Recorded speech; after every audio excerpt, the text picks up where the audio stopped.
Alrighty, we're back in the shed. It's been a few days since we had the engine out. Car's been sitting here. Ordered some parts and some have arrived. So we're going to get stuck into putting some parts on. So one of the things they picked on the list of things to do on this car was the left ball joint, the lower ball joint. So I've just got a pair of them. I'm going to do both of them, change them out. I've got genuine ones. Pretty much only want to go genuine for ball joints. It's a suspension component, so you don't want to cheap out on it. These were like $66 for two, so definitely worth the money. So we've got them to go in. I've got a genuine gearbox mount, transmission mount, that needs to be replaced as well because that's flogged out. These are pretty easy to change. And we've got some new rotors for the front and some ceramic pads came with them as well. Just a cheap no-name brand pad, but they do the job. It's not a race car. So yeah, just got to get it back, get it off the ground and start getting the wheels off and we'll get stuck into it. Okay, we've got the car off the ground. Had a, not an issue, which just a little hiccup. Had the lock nuts on the front wheels with no key. So I had to remove some lock nuts, so I've done that. So now I think what I'm going to do first is the transmission mount. We'll get that done. That's fairly straightforward. And then we'll worry about pulling the suspension apart, getting the ball joints out and the brakes. So we'll climb underneath and look at this transmission mount. Okay, we're under the car now. So there's the mount in there. Obviously you can see it just there. These flog out all the time, pretty common thing. All it is 4 bolts going through the cross member itself, so those 4 nuts there. And it's got 2 nuts holding it onto the actual gearbox, one either side, one there and one on the other side.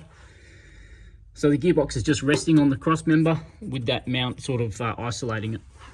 So all we need to do, we'll take off these nuts first and then we'll get a jack underneath the gearbox just to hold the weight of it, because once we start taking the cross member out, it's going to want to drop down.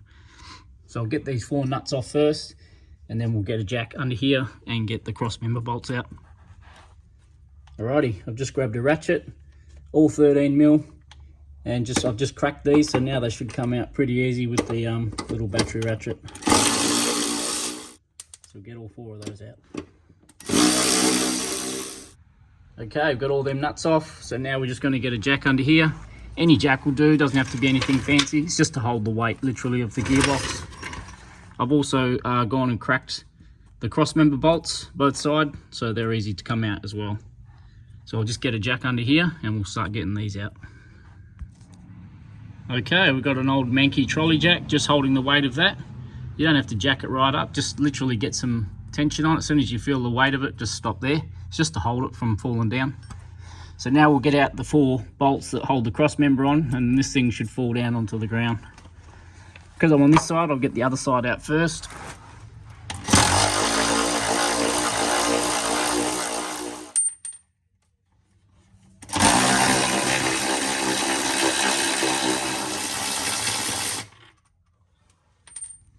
Now we'll get these 2, and this will probably fall to the floor. So what I'm going to do is just put one of the nuts back on,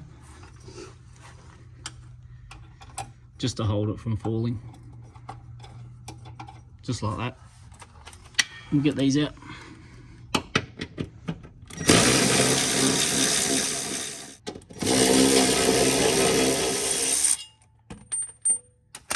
That's it. I'll just get this nut off.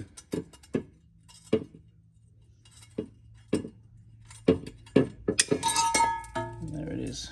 That's your cross member off. We'll give that a bit of a clean. And there's our flogged out rubber bush or mount. So now all we've got is 2 13mm nuts on the top, which are just here. So you probably need a ratchet for a spanner for those. If you can get a ratchet on there, then yeah, good. But I'm just going to use a spanner and get those out, and that'll make this whole piece come out. So I'm just going to put the camera down and get those out because they're in a bit of a tight spot. Okay, just got those 2 nuts off. They come off real easy. Just cracked these ones and they were nice and clean, the thread, so they just came off with my fingers. So that was good. So it's just sitting in there now.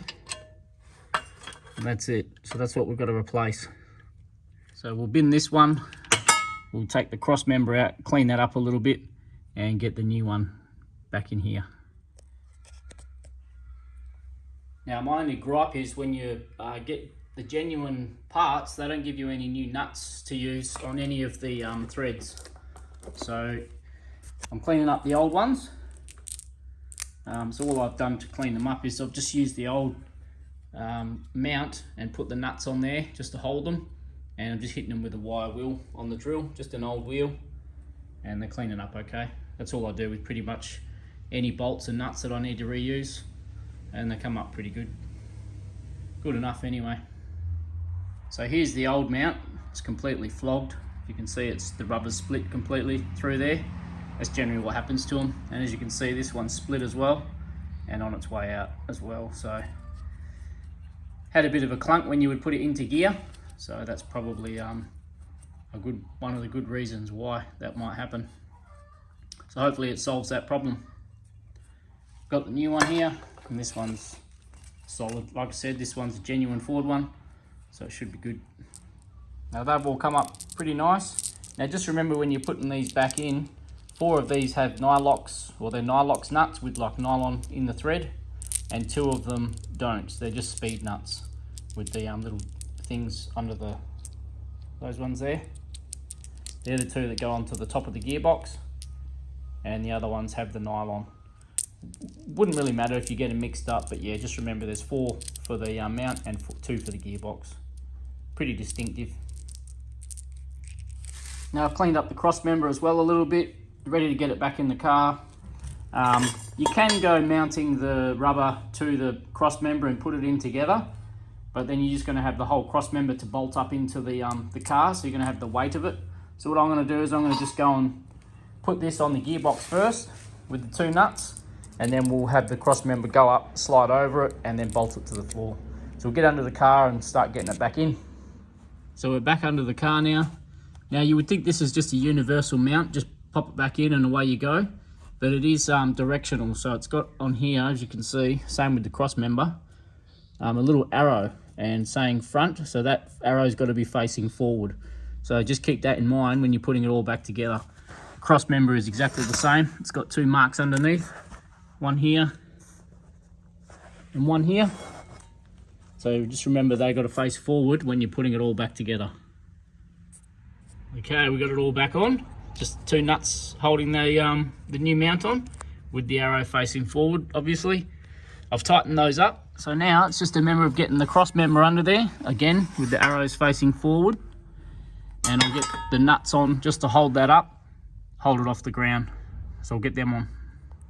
So there we go, it's back up. It's just suspended there by the nuts now. They're only on loosely. So I've just zipped the bolts with the wire wheel as well, giving them a bit of a clean up. So I'm just going to get them in by finger now, just by hand, just loosely. Okay, we're just getting all these bolts in now. So I've got all these bolts in, the threads. Just a little tip, give these bolts a spray with WD or CRC when you go to put them back in. And whatever you do, don't put them back in with a gun or any sort of power tools. At least not the first part of the thread anyway, because they can cross thread very easily, and then you'll fuck the threads up and you could even look at snapping bolts. So yeah, just do these by hand when you're putting them back in, definitely. I've got these almost all the way up with the ratchet. They've gone in nicely, just with a little bit of WD-40, and just make sure you get them all in before you get them. Make sure you get some thread on each one before you start tightening them up, because this thing has some movement because of the rubber. So yeah, just bear that in mind. You don't want to go stuffing the thread up on these. So just do it all by hand, just to be safe. And there we are. As you can see, I've got them most of the way up. There's a little tiny gap here still, but I've just done them evenly. So you'll see as you do one side, the other side will drop. So you just want to keep all 4 level. It's not a major thing, but this is just how I'm doing it. Just as to not put, I don't want to put any tension on this rubber because I haven't done these nuts up yet. So the theory is to get this bolted to the chassis, then let the weight off the gearbox, and then as that comfortably sits on this frame, this cross member, I'll then just tighten these nuts up and that'll just hold it to the cross member. So yeah, you want to make sure this is all in nice and square and secure before you really go putting the weight on here. It may not matter, but yeah, that's just how I'm doing it. there we go. Got those 4 bolts done up and just torqued them up to spec. I'm not going to say any torque specs. You can look that up online and find them. I'm not a mechanic, so I'm not telling you to do anything. This is just how I'm doing it. So now I've just left it hanging and I've just got to do up these nuts now. I've taken the jack out, obviously. So all that's left to do, the weight's now sitting on that cross member. So now just got to nip up these 4 nuts and that's job done. There we are, job done. I've done those 4 nuts up. It's all back together. Happy days. Pretty straightforward, not a hard job. If you weren't fussy with cleaning everything up, and I've been recording so it's taken longer obviously, but yeah, not a hard job at all. You can get this done in probably 20 minutes by the time you get the car up off the ground. Not more than a 20-minute job. So pretty straightforward. So now it's on to the next job.